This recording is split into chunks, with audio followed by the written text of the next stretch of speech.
Hey everyone, it's Tremia, and I'm back. I'm so happy to be making another vlog. You guys know have not been well, on top of not being well, probably since May. I filled you in up through our trip to Chicago, and now I'm gonna get into some stuff, and it's a lot. But I'm gonna tell you that, and then I'm gonna make other vlogs to go into the details because it was chaos. Right before we went to Chicago, my rheumatologist referred me to a physiatrist, and he specializes. Sorry, I'm having a spasm. He specializes in spinal cord injuries and injuries of the back and that type of thing. And so the hope is to go there and get into a physical therapy plan that would be conducive with, the severity of the osteoporosis. And it has to be with somebody that understands it. Because remember, I had physical therapy in the hospital, and they caused 3 compression fractures because they just thought I could just bounce around and do whatever. And that's a whole nother story in itself, and if you guys heard it, you would be mad.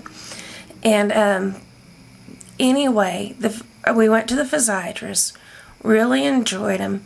He said the best thing for me was going to be warm water therapy.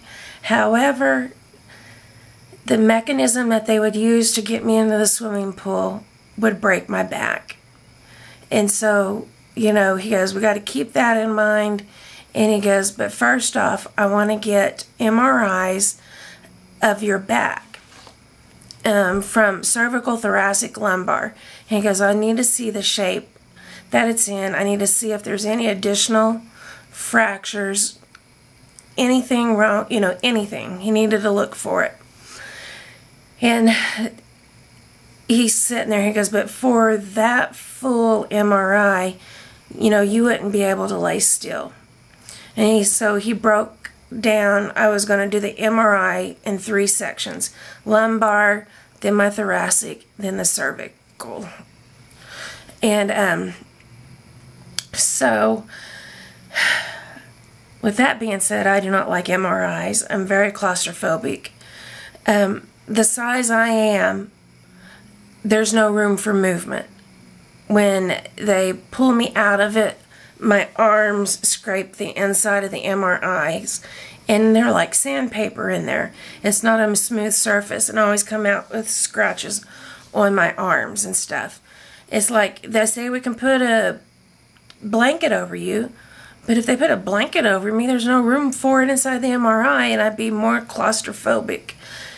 So, with that being said, we also have the problem of me taking an MRI with my pain pump.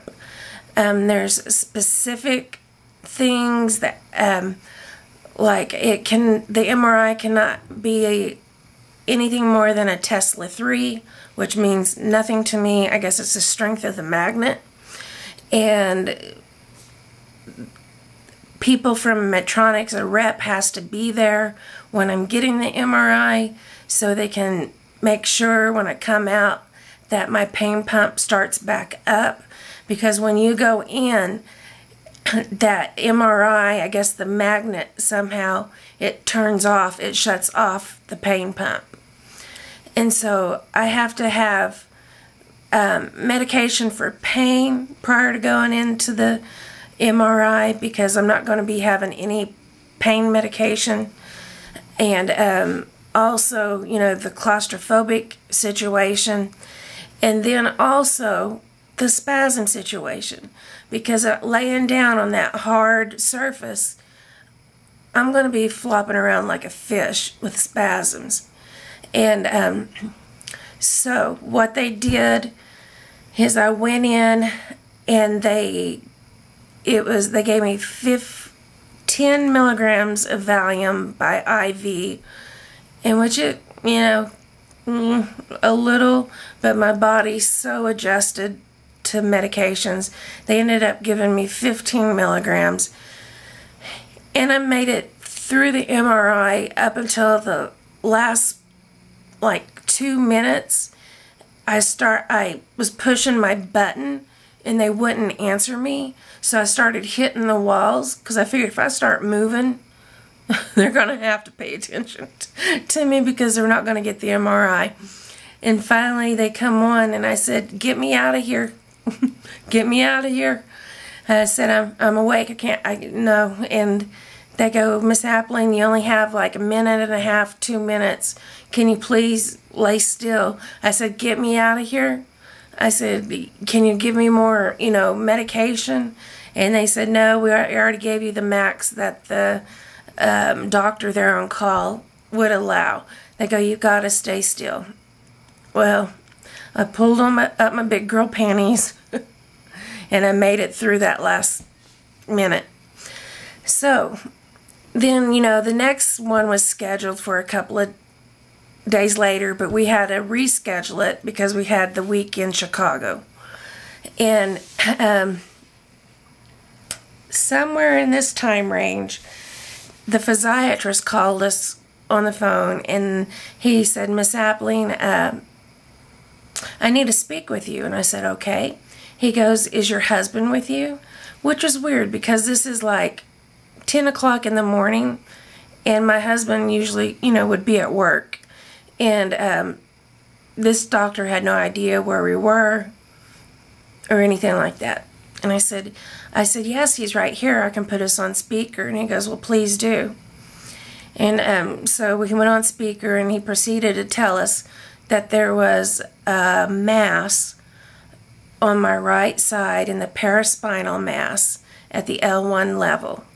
And from that, also in my liver, there was 3 masses. And at that time, he was referring me to an oncologist. And I said, "Well, I have my own oncologist that I already see." And he asked for his name, and he goes, "Okay, I'm going to send him all this information and send him the CAT scans and stuff." And man, that was a slap in the face. So that's the first thing.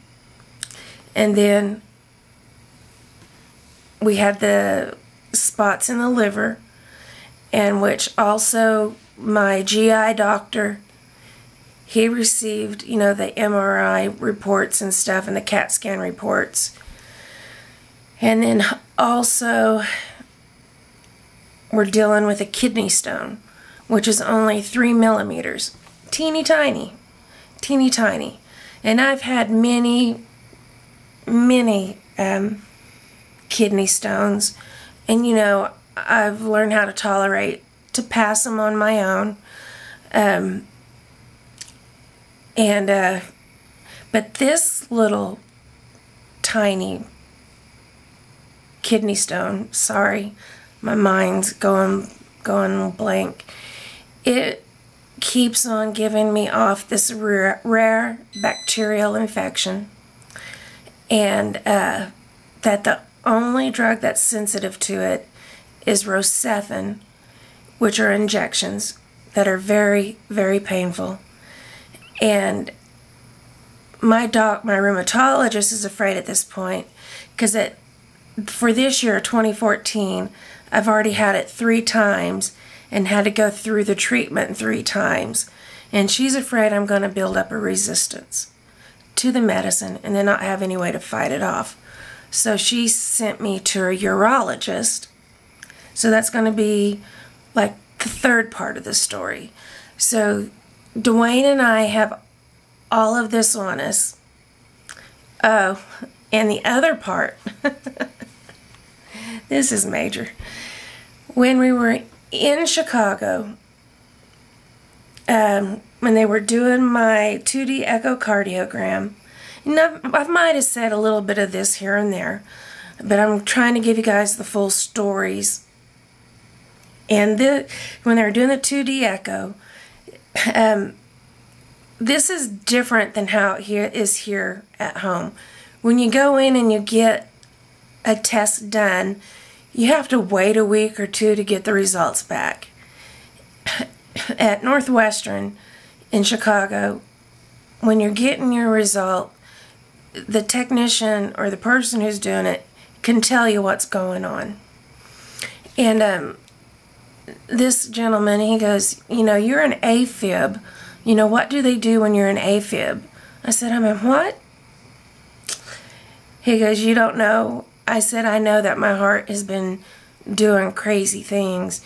You know, I'll get pressure in my chest and my heart will really start to like feel like it's quivering, and like it'll skip beats and come to beat, have extra beats, and it can do it just for 20 seconds or it can do it for 2, 3, 4 hours, and that wears me out. And he said, and so from that, the doctor, my stem cell doctor, he said, I'm going to do an EKG, and if it comes back clear, we're not going to worry about it. So, of course, you know, it takes 10 minutes to get ready for the EKG and 10 seconds for it to run the report. And it's just about, you know, at the max, they said 30 seconds of your heartbeat. And it's like taking your car in, it's got something bad happening. And as soon as you take it into the mechanic, nothing's wrong with it. It's running like a charm. Well, my heart was doing what it was supposed to be doing. And, of course, nothing showed up on that. Okay, so then let's skip forward. We leave Chicago Sunday. Monday, I have my IVIG. And I've been slightly swelling up. The edema since May has been getting a little bit worse and worse and worse. And it's been coming around my midsection. Like I've got the Cushingoid, you know, the round face and the round stomach. But there's water on my stomach and my legs, not just my feet and ankles, my legs are swollen up full of fluid. And so I'm at my IVIG the next day. And my oncologist comes up to me and he's got all the reports and he looks at me and he looks at the swelling and he goes, I believe you're in heart failure. I need to get you to a cardiologist as soon as possible. So I've got a mass in my back, 3 masses in my liver that they referred me to an oncologist for, which indicates they believe it's benign. And I get my lab report, which says they believe it's benign and it's metastatized and we need to check further. I've got that. I've got the kidney stone, and now I have all these heart issues. I don't think Dwayne and I, either one, could see straight for a long period of time. Now, that happened, we were in Chicago in August. So this is going on from August till the present. We're taking care of these issues.